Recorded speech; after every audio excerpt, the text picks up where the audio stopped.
तुमचा असा shoulder pain होता अगोदर, हां. तर तुम्हाला ना फिजिओथेरपीच्या नंतर कसं वाटलं आहे? एकदम मस्त वाटलं. आणि एक्सरसाइज वगैरे तुम्ही करायचेच, हां. त्यामध्ये काय तुम्हाला असं पेन वगैरे काय वाटायचा? थोडा वाटायचा. त्याच्यानंतर तुम्ही आल्यानंतर सर्व मुवमेंट झालं चांगल्या प्रकारे. अच्छा. आता काय मेडिसिन वगैरे काय चालू आहे? काहीच नाही. ठीक आहे. पेन किलर काहीच नाही. बरोबर. आणि शोल्डरमध्ये आता काय असं दुखणं काय वाटते वजन वगैरे उचलल्यावर? नाही, वजन एवढं आता उचलत नाही मी. फक्त 10 किलोपर्यंत उचलतो. अच्छा.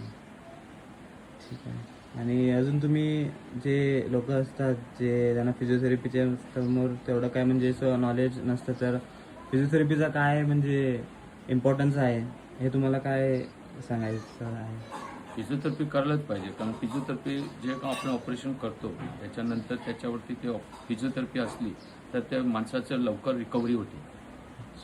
ठीक आहे.